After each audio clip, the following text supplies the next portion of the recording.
अरे दूसरे देश हमारे पे टोक मारते हैं, भाई मदद चाहिए क्या मदद।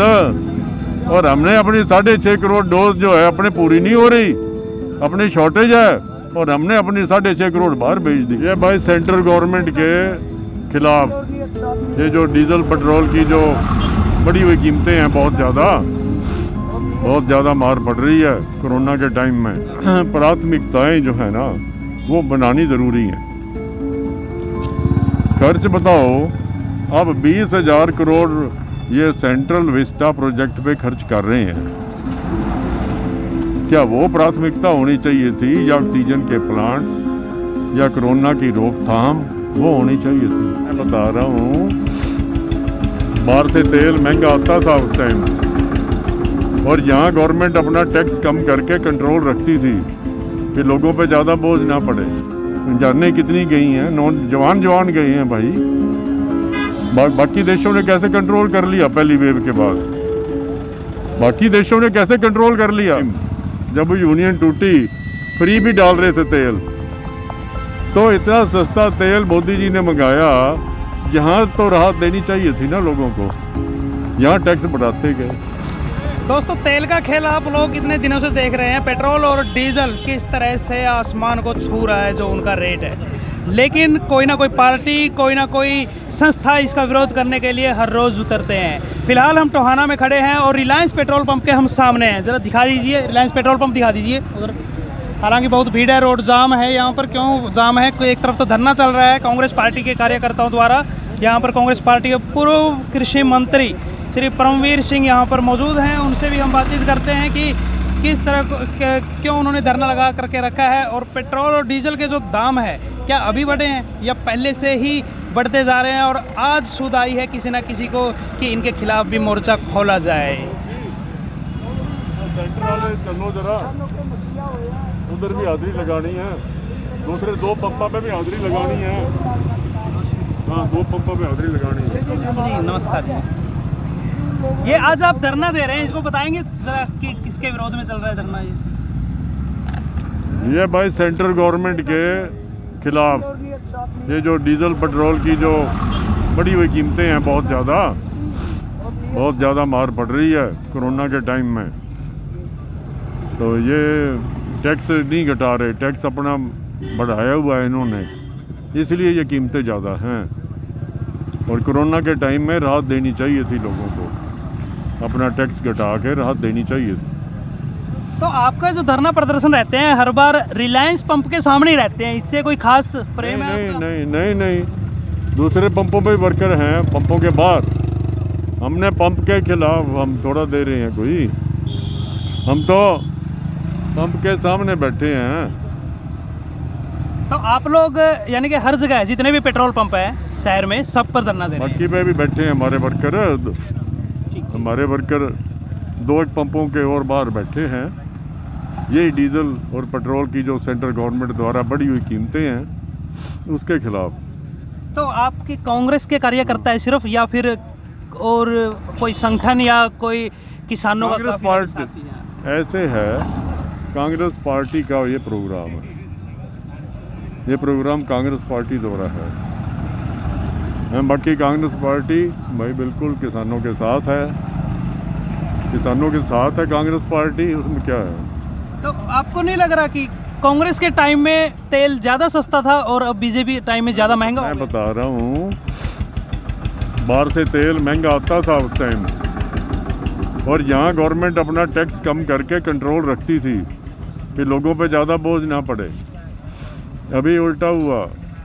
अभी जब मोदी जी बने तो बाहर जो ओपेक यूनियन है, जो ऑयल प्रोड्यूसिंग कंट्रीज़ है, उनकी यूनियन है ओपेक, वो यूनियन टूट गई और ये तेल का रेट आ गया था $26 बैरल तक भी, 26 के 30 तक आ गया, सस्ता हो गया बिल्कुल।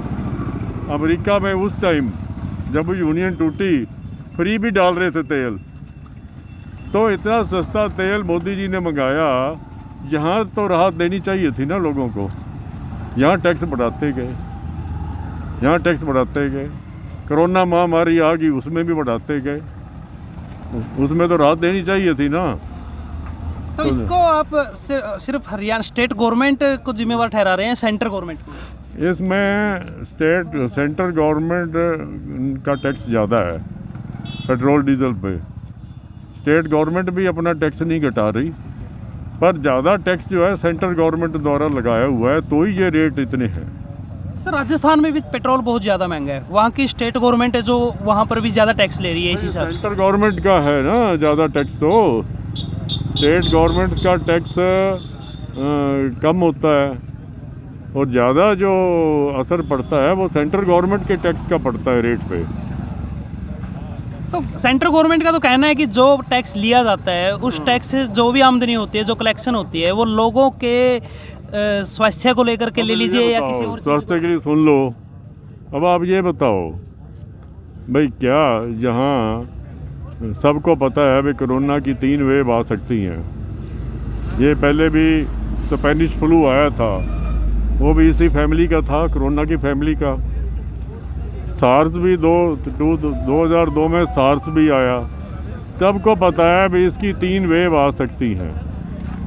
और अगर आप पहली वेव के बाद कहो जी कोरोना हमने हरा दिया, डर निकाल देना, कोरोना का डर निकाल देना, और खुद आप इंतजाम ही ना करो, ऑक्सीजन के प्लांट्स ही ना लगाओ, जो दवाइयाँ चाहिए आपको, स्टेरॉयड है या और है, जो भी दवाइयाँ चाहिए वो दवाइयों का इंतज़ाम ना हो, ना या बेड मिले किसी को, ना ICU। जानें कितनी गई हैं, जवान गए हैं भाई। बाकी देशों ने कैसे कंट्रोल कर लिया पहली वेव के बाद? बाकी देशों ने कैसे कंट्रोल कर लिया? अरे दूसरे देश हमारे पे टोक मारते हैं भाई मदद चाहिए क्या मदद? और हमने अपनी 6.5 करोड़ डोज जो है अपने पूरी नहीं हो रही, अपनी शॉर्टेज है, और हमने अपनी 6.5 करोड़ बाहर भेज दी डोज। फिर चलो अगर कोरोना की हम बात करते हैं तो टोहाना को लेकर अगर बात करें, जैसे ऑक्सीजन प्लांट के लिए यहाँ पे अनाउंसमेंट हो चुकी है। जो मुद्दे यार आज मुद्दे तो वो हैं डीजल पेट्रोल के यार। चल डीजल पेट्रोल पे कर लीजिए, डीजल पेट्रोल के मुद्दे हैं हमारे।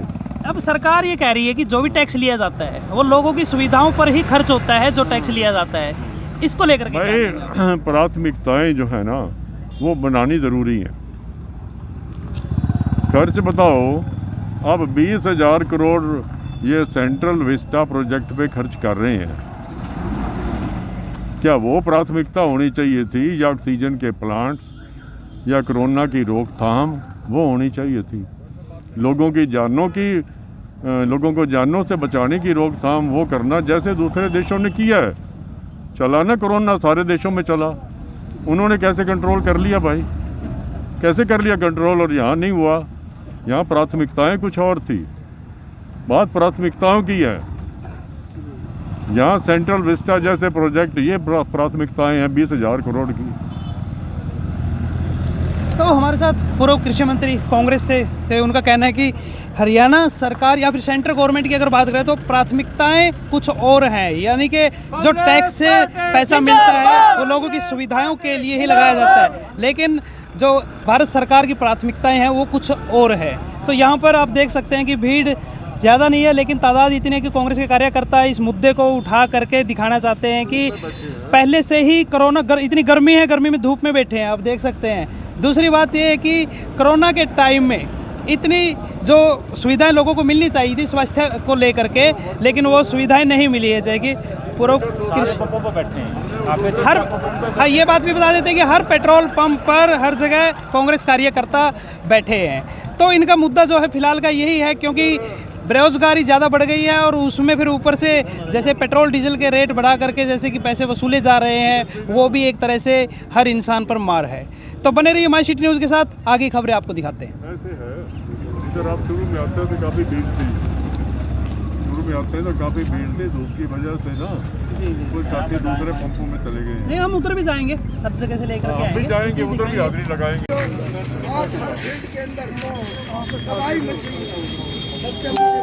शिक्षा की बात ले लो, स्वास्थ्य की बात ले लो, आज हर फील्ड के अंदर दवाई मिलती है। शिक्षा की बात ले लो, स्वास्थ्य की बात ले लो, वित्त की बात ले लो, अर्थव्यवस्था की बात ले लो, हर चीज़। ऐसा है, ये ऑल इंडिया कांग्रेस कमेटी और स्टेट कांग्रेस कमेटी की तरफ से एक आह्वान है जिस पर कांग्रेस पार्टी के कार्यकर्ता ख़ास तौर पर जो महंगाई है, चाहे वो पेट्रोल की है, चाहे डीजल की है और चाहे गैस की है, इस चीज़ को लोगों को जागरूक करने के लिए, लोगों को जगाने के लिए, लोगों के बीच में इसलिए आए हैं। सांकेतिक धरना है। सांकेतिक धरना का मतलब यह है लोगों को बताया जाए कि आज देश में ये हालत है। डीजल का रेट 25 रुपये चाहिए और पेट्रोल का 35 रुपये चाहिए, जबकि आज 100 रुपये के आसपास हो रहा है। हर आदमी, गरीब से लेकर अमीर तक, सभी लोग, हर जनमानस दुखी है, क्योंकि गरीब आदमी के पास तो 2 पहिए की सवारी है, किसी पे पेट्रोल की है, किसी पे डीजल की है। किसान के पास ट्रैक्टर है, तो जो कारोबार करते हैं, ट्रक वाला है, ट्रैक्टर है, कैंटर है, ये जो कारोबार करनी है आदमी, ये डीजल है। अगर डीजल महंगा होगा, पेट्रोल महंगा होगा तो कारोबार नहीं कर सकते। और आज इतनी तकड़ी मार है, आज समाज का हर वर्ग, चाहे वो किसान है, चाहे वो मजदूर है, चाहे वो व्यापारी है और चाहे कर्मचारी है, इस सरकार से सभी लोग दुखी हैं। और इस सरकार की जितनी निंदा की जाए उतनी थोड़ी है। समझदार के लिए इशारा ही काफ़ी है। जब से इन्होंने इस देश में और प्रदेश में पदार्पण किया है, तब से लोग दुखी हैं। सबसे बड़ी होती है रोज़गार की बात। बेरोज़गारी इतनी बढ़ती जा रही है। हर माँ बाप का एक सपना होता है, वो संजोए बैठा है कि मेरा बच्चा पढ़ लिख के नौकरी प्राप्त करे, चाहे वो 10+2 है, चाहे मैट्रिक है, चाहे वो BA है, चाहे मेडिकल की पढ़ाई है, चाहे इंजीनियरिंग की पढ़ाई करने के बाद वो नौकरी प्राप्त करना चाहता है। और हमारा दुर्भाग्य है, हमारे देश के माननीय प्रधानमंत्री ने एक वायदा किया था कि आपको 2 करोड़ रोज़गार दिया जाएगा। 2 करोड़ रोज़गार देने की बात तो दूर, 5 करोड़ लोग बेरोज़गार कर दिए हैं। और आज तक 1 साल हरियाणा सरकार ने 7,200 कुछ पुलिस की नौकरियां निकाली थी, वो भी आज तक नहीं लगी। क्यों नहीं लगी? कोरोना का बहाना है।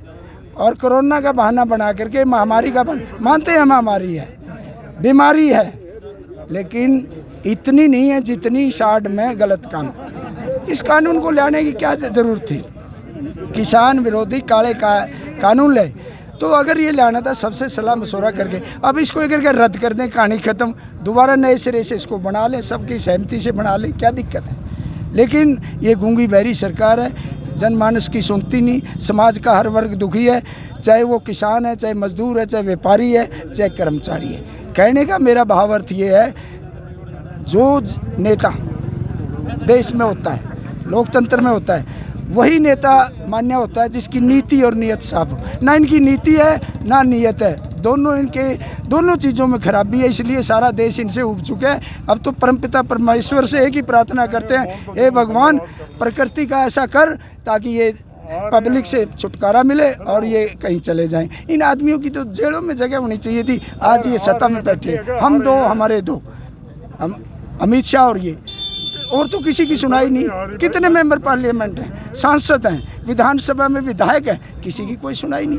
ऊपर से आधा RSS वाले, निक्कर वाले हैं, जो आदेश देते हैं उसकी पालना करते हैं। DC SP के ऊपर भी इनके आदमी बैठे हैं। DC को कोई काम नहीं करने देता, SP को कोई कानून व्यवस्था बनाए नहीं रखने देता, वहाँ भी इनके आदमी बैठे हैं। और सामने जितना पैसा है, जो काम 100 रुपये में बनता था आज 1000 रुपये में बनता है, जो काम 1000 रुपये में बनता था आज 10,000 में बनता है, जो काम 10,000 में बनता था आज 1 लाख में बनता है। भ्रष्टाचार का बोलबाला है, इसके सिवाय कुछ नहीं है। आप लोगों का, आपने मेरी बात को सुना और मैं आपका खास तौर पर विशेष धन्यवाद करता हूं। आपका चैनल का धन्यवाद करता हूं कि आपने मेरे को समय दिया। इसके लिए आपका बहुत बहुत धन्यवाद। जय हिंद, जय जवान, जय किसान।